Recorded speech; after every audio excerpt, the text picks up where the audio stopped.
आद्य क्रांतिकारक राघोजी भांगरे यांचे आंतरराष्ट्रीय दर्जाचे भव्य स्मारक उभारण्यात येणार असून जागेची निश्चिती व पाहणी करण्यासाठी विधानसभा उपाध्यक्ष नरहरी झिरवाळ यांच्या मार्गदर्शनाखाली सहकारी आमदार खासदार यांच्याबरोबर नाशिक जिल्ह्याचा दौरा बोईसरचे आमदार राजेश पाटील यांनी केला।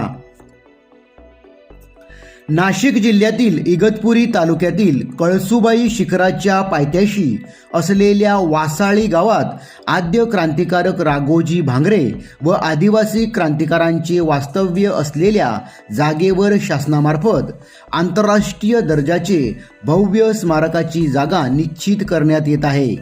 याबाबत जागेची पाहणी करण्यासाठी स्मारक उभारणी समितीने भेट दिली।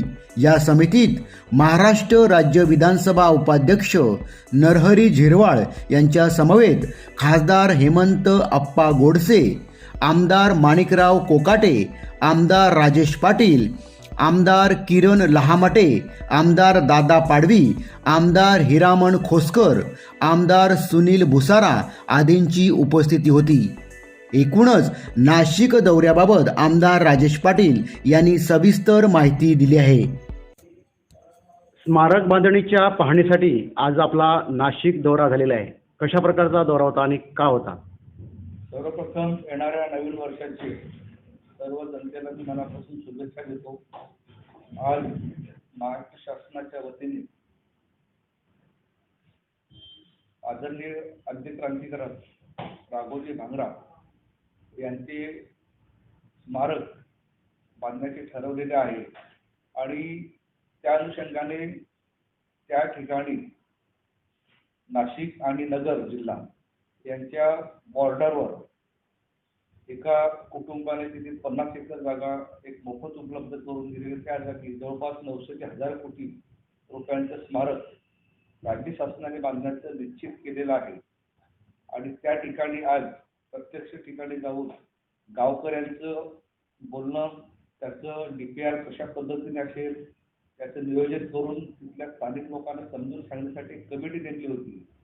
आपल्या राज्याचे सभापती विधानसभेचे आदरणीय झिरवाळ साहेब, त्याचप्रमाणे तिथले स्थानिक आमदार सन्माननीय माणिकराव कोकाटे साहेब आणि त्या विभागाचे खासदार आदरणीय गोडसे साहेब, त्याचप्रमाणे सुनील भुसारा आमदार, हिरामण खोसकर आमदार, त्याचप्रमाणे डॉक्टर किरण लहामटे, एक अतिशय समर्पक एक स्मारक का जे संपूर्ण आदिवासी समाज आणि बहुजन समाज या सर्व समाजाला एक प्रेरणा देणारं असं तिथे एक स्मारक बांधण्याची तयारी शासनाने सुरू केली आहे। आणि त्याच्यामुळे आज तिथे आम्ही पाहणी करण्यासाठी गेलो असता कळसुबाई शिखर जे आहे त्या ठिकाणी रोपवे टाकून तिथे सुद्धा एक पर्यटनाची व्यवस्था चांगल्या प्रकारे निर्माण करता येईल।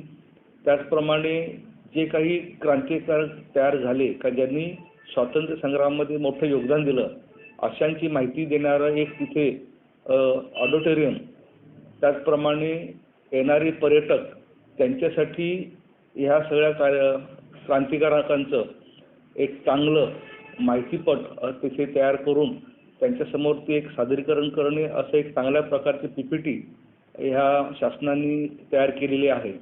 आणि त्याच्यामुळे आज जो नव्याने होणारा जो हायवे आहे समृद्धी हायवे त्याला लिंक करून सदर ठिकाणी एक अतिशय चांगल्या प्रकारे दर्जेदार पद्धतीचं एक स्मारक होण्याच्या दृष्टिकोनातून आज पाहणी दौरा होता। आणि आज पाहणी दौरा करून याचा अंतिम अहवाल शासनाला सादर करायचा आहे आणि त्याप्रमाणे पुन्हा एकदा त्याच्यावर एक कमिटी नेमून त्या कमिटीच्या माध्यमातून तो कशा प्रकारे चांगला स्मारक होईल असा एक चांगला प्रयत्न राज्य शासनाने सुरू केलेला आहे। आणि त्याच्यामुळे तिथले स्थानिक जेवढे लोकप्रतिनिधी आहेत, आमदार, खासदार आणि इतर समाजाचे सगळे प्रमुख कार्यकर्ते असतील, स्थानिक सरपंच असतील, त्यांना घेऊन अतिशय चांगली समर्पक चर्चा आज झाली आणि एकमत त्याच्यामध्ये तयार झालं की स्मारकाची जागा निश्चित कुठे झाली पाहिजे ती आज जवळपास निश्चित झाल्यासारखं आहे। त्याच्यामध्ये काही तिथल्या स्थानिक लोकांनी सूचना केलेल्या आहेत की जिथे बसून क्रांतिकारक राघोजी भांगरे जे आंदोलनाची दिशा ठरवायची अशा ठिकाणी एक तो डोंगरात एक कपार आहे आणि त्यांची बसण्या जागा आहे, तिथे सुद्धा जाण्याची एक व्यवस्था निर्माण करावी अशी त्यांनी सूचना केली आणि ती योग्य सूचना वाटली आम्हाला सुद्धा. आणि त्याच्याप्रमाणे जे जे त्यांचं काही पाऊल खुणा आहेत त्या जपून चांगल्या प्रकारे तो एक पर्यटन स्थळ विकसित करण्यात येईल अशा प्रकारची एक भूमिका शासनाने घेतलेली आहे.